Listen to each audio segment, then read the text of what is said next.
Thank you for tuning into this podcast series on gender mainstreaming in the logistics sector. We are recording 5 podcasts, and today is the second episode.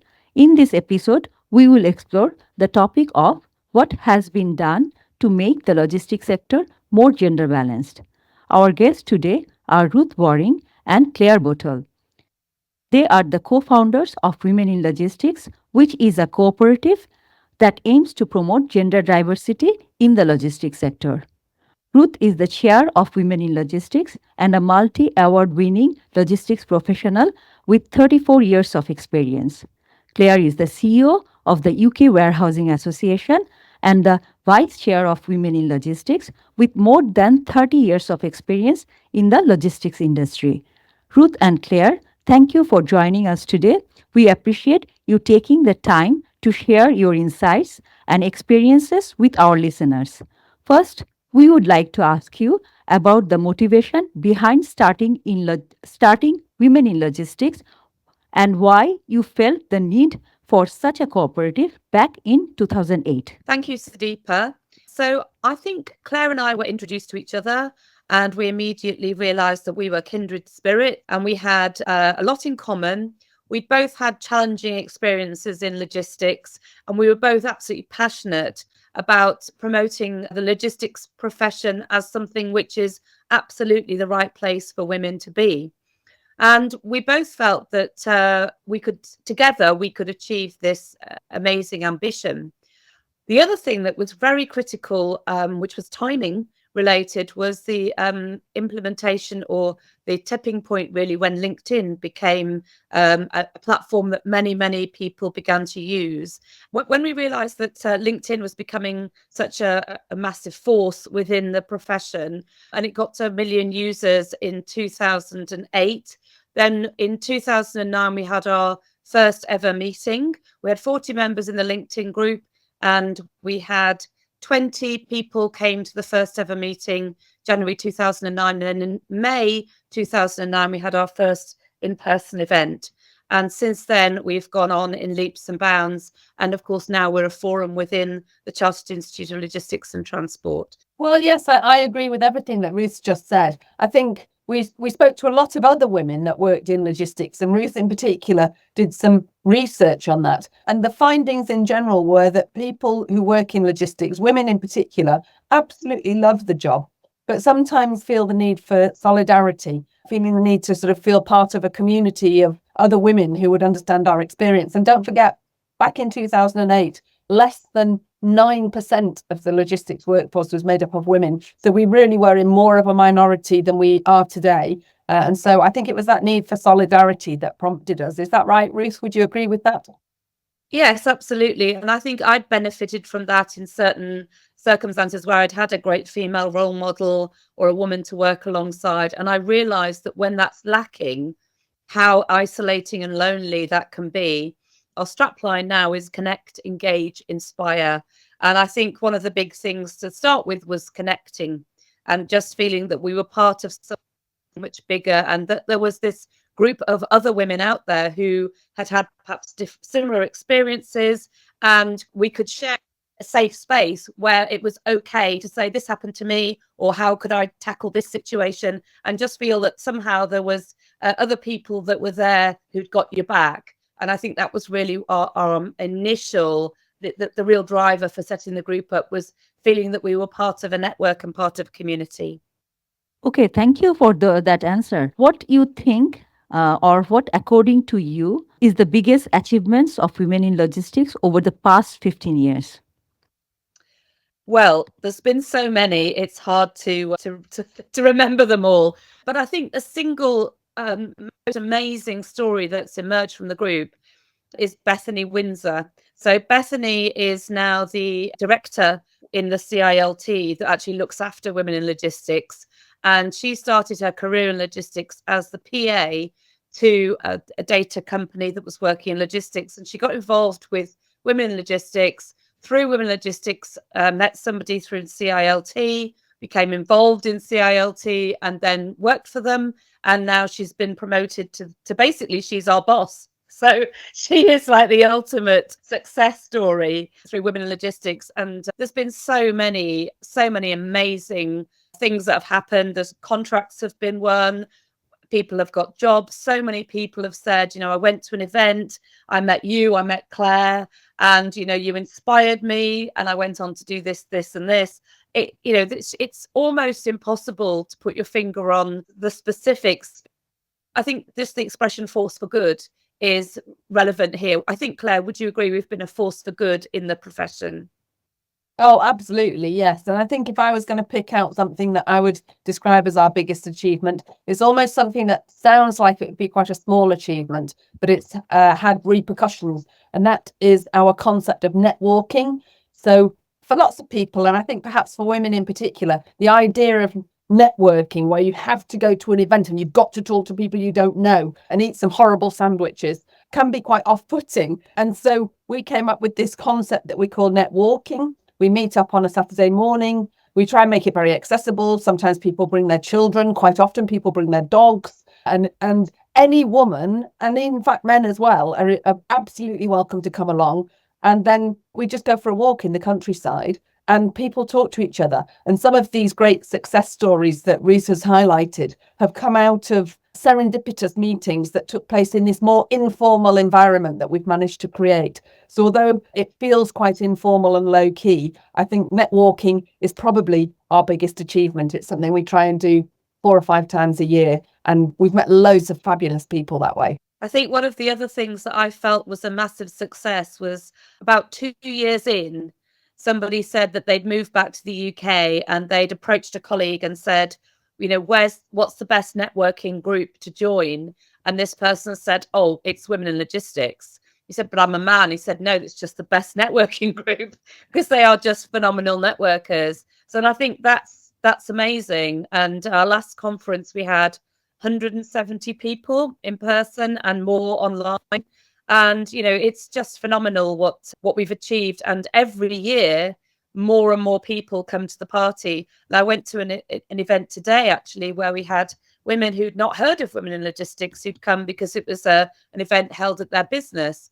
And we're still, our tentacles are still reaching far and wide. And I just think it's absolutely phenomenal what we've achieved. And we're both incredibly proud of that. And I can second, you should be proud of yourself. So we understand that running a cooperative like Women in Logistics would come with its own set of challenges. What is your biggest challenge at the moment, and who do you think can help you overcome this challenge? I think one of my concerns is that we are still needed. I think when Claire and I set the group up in 2008, we hoped by now we would be no longer required and we would be obsolete, but we still are very much needed. And I think that's one of the biggest challenges is that people in the industry sort of think, oh, it's not though that those women again banging on and it's all boring stuff. When actually it seems in some ways things are perhaps going backwards in some organizations, which is quite depressing. And there has been a bit of a, kind of an anti-woke backlash where everybody that does anything that is sort of considered to be, inclusive, diverse and inclusive is in some way seen as, not having a place in the logistics profession. And I think sometimes the older people can influence the younger people, and you still have this very old-fashioned way of thinking. I think that only applies in certain pockets, but I work in the haulage and transport world where there is certainly still a lot of, should we say, misogynistic attitudes and also just very old-fashioned way of thinking about things. So if somebody said, well, we've got 2 candidates, one of them is a woman who's just got married, who's 30, and we've got a man who's 30. Don't employ the man because he won't get pregnant. And there's still a lot of that, I think, going on. It's perhaps buried a bit more. It's more subtle, but there is unfortunately, still a significant amount of that. Would you say that's true, Claire? Yes, I think so. I think there are definitely still pockets of misogyny, but I'm not sure that it's always necessarily older people that, are guilty of that. I think it can be a bit more, as you say, sort of hidden. There is another challenge that I wanted to touch on, if that's okay. And that is back in 2008, I think the idea of focusing on one protected characteristic really made sense. And so, we're all about women. The clues in the title, we're called Women in Logistics. But I do think a challenge that's important for us is to consider intersectionality. So, Ruth and I are similar in age. We're both privileged white women who are well educated and don't suffer from disabilities. And so I think it's important for women like us to pay more attention to the sort of the crossover of different protected characteristics, and be mindful of age and race and disability and some other factors which can make things difficult for other women who are, working in our profession. And it's difficult to know how exactly we can overcome this challenge. But I think that was one of the things that I was very keen to do by joining the Chartered Institute of Logistics and Transport. So once upon a time, we were just women in logistics. We were an entirely independent grassroots organisation. When we came into the family of CILT, it did afford us that opportunity to work with others who were interested in LGBT issues, for example, or the experiences of disabled people in the transport network. So that's another challenge that I would mention. What do you think, Ruth? I think that's true. I think that in a way we have shown by example. So what we have done and how we've gone about it is a great way of showing other people how it can be done. And it's the trodden path. We have trodden the path for other groups. But obviously with women being 50% of the population, it's perhaps easier for us to get that core number of people behind us. Whereas I think with the other groups, there's just there's not enough people to get that activity going. And certainly sometimes it feels as if you're trying to boil the ocean. You're trying to say, right, we know we need more Black and ethnic minority. We need more disabled people. We need to think about LGBTQ plus. And sometimes your core message can get diluted and then lost because people just see it as, oh, not that lot, whinging on again. And we want to be really positive. One of the things that we've always done is we've always welcomed, we welcome other people from other organizations. We've always been very inclusive. We've always, had men involved. And, I think probably the best we can do is to say, well, here's an example of how we did it. And if other people want to kind of follow our lead, then that's great. But it is sometimes it's difficult to be all things to all people. I think that's part of the problem and one of the challenges, and not losing our identity by trying to be too many different things. So, you both have extensive experience in the logistics industry. What, in your opinion, are the biggest parts of working in the sector? Okay, so I love working in logistics. I've worked in logistics since 1989 and, immediately fell in love with the profession. I think the biggest perk really is the sheer variety. And it's unbelievable what the variety of jobs there are to do. And I'm self-employed consultant, so sometimes I'm training warehouse managers, sometimes I'm doing operator licensing audits in yards, sometimes I'm training lorry drivers, sometimes I'm translating for somebody who needs to translate into French because they've got a big customs issue, and I might be doing health and safety review for a client.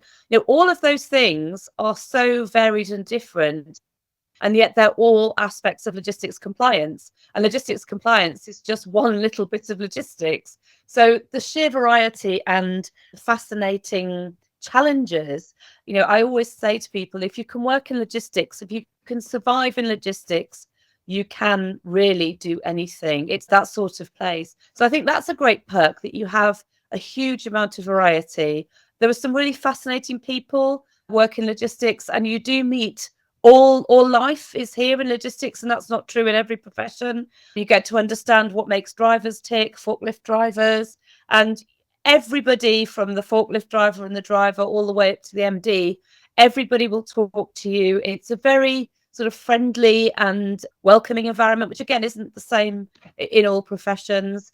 And since we've set up Women in Logistics, of course, One of the other great perks is that we get to go to some fabulous awards. So we get to be reasonably glam, and we get to eat lovely food, and we've done some phenomenal things, which I think really before women in logistics existed, we just wouldn't have had access to those things. So not only do we have access, but we've brought other women with us to have access to amazing networking events.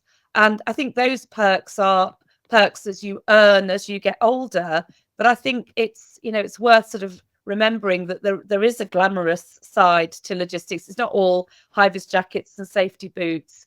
And I think it's a fabulous cradle to grave place to work. It's all aspects of life. And it's just a very vibrant and invigorating place to work.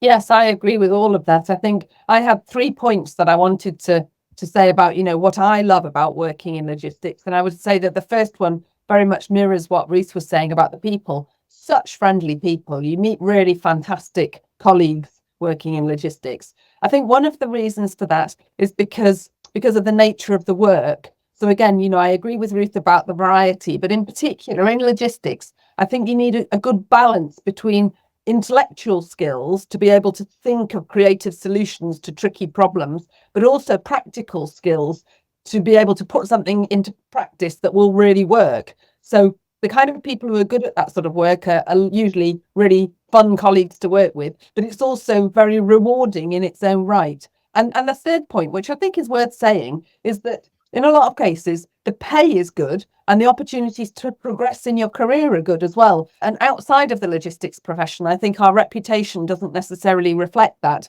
But in reality, you get friendly colleagues. The nature of the work is really interesting, and it's a well-paid job with good opportunities to progress. Who wouldn't want to work in logistics? Absolutely. That's great to hear. Yes, of course, we would like more women to join also the logistics sector. So, what advice would you give to women who are currently working or considering working in the sector? I think the first thing to say is it's not necessarily the easiest job to get your head round. And if you're not used to working in the sector, it might be a little bit of a culture shock, but persevere. It's don't sort of say, oh, this isn't for me, and walk away. I can remember when I was a graduate trainee just having that moment of, oh my goodness, what have I done? Working on night shift in a Coventry warehouse and thinking, I'm not sure this is quite what I had in mind. But actually, once you get past that, it's actually incredible. And I think part of the challenge is that many women sort of dip their toe in the water and think, oh, no, it's not for me, without giving it a real go.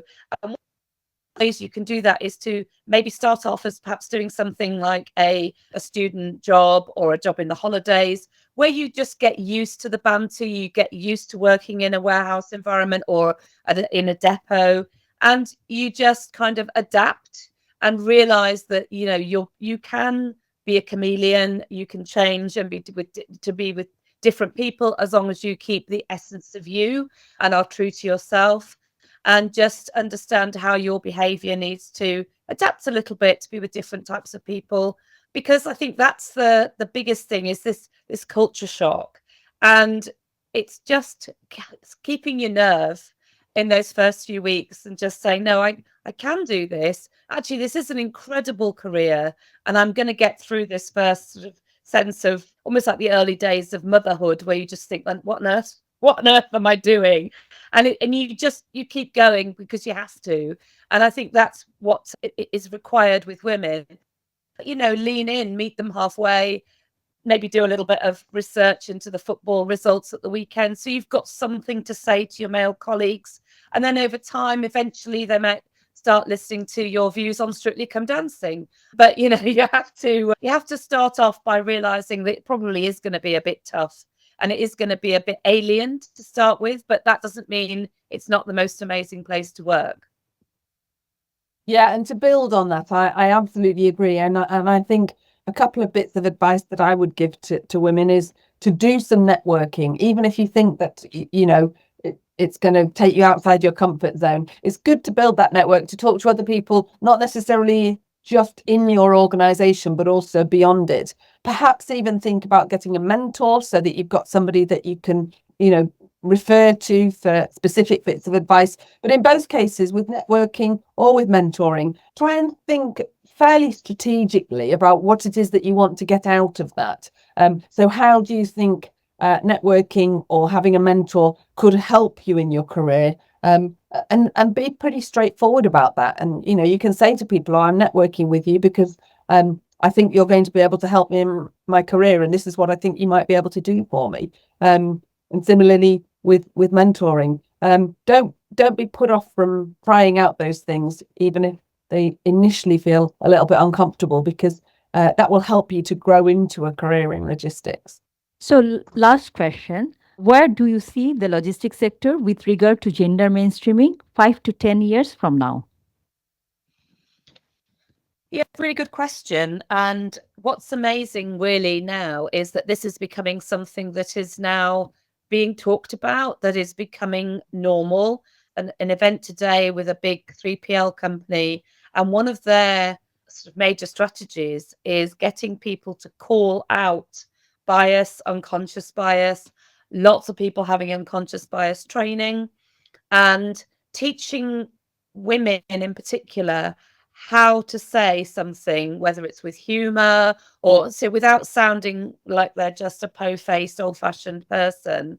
When somebody says something misogynistic or racist or just something that's not appropriate in the workforce in 2024. And I think that's a trajectory that's going to continue, which is great, because I think that's one of the areas where lots of people struggle.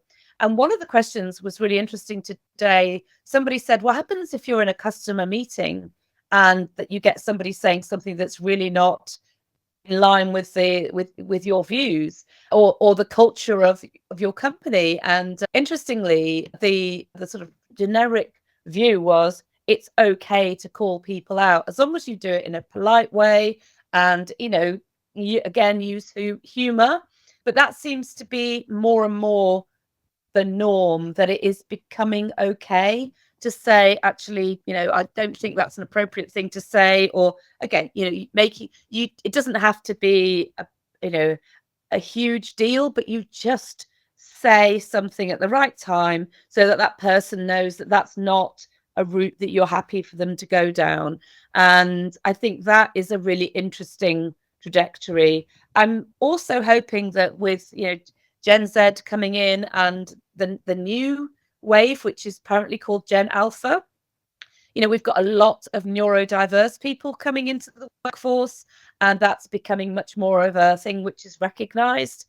I think that's going to be a really interesting and vibrant mix of different, bit of a melting pot. So I'm excited for the next 5 to 10 years in terms of how the gender mainstreaming sort of debate goes forward, and very interested to see how Gen Z and Gen Alpha take that discussion on. Yes, I agree. And I think, in the next 5 to 10 years, I hope that we'll see even more change and a faster pace of change. As Ruth mentioned earlier, when we set this up in 2008, we were kind of hopeful that by 2024, you wouldn't need women in logistics anymore. But of course, we are Women in Logistics UK. It would be wrong to talk about this topic without at least acknowledging that more widely across the world, there's the UN Gender Inequality Index, which picks out countries like Pakistan and Yemen, where the experience of women is really terrible. And I think it's our responsibility in the UK to try and showcase equality, to try and make it move faster and normalize it, because that's likely to be a kind of showcase for other countries around the world where the plight of women is much worse than it is here in the UK. Thank you once again for listening to this episode of the podcast series. We hope you enjoyed the discussion and that it has prompted you to start thinking about gender mainstreaming in your sector. Don't forget to check out our other episodes, and if you enjoyed this one, please do share it with your network.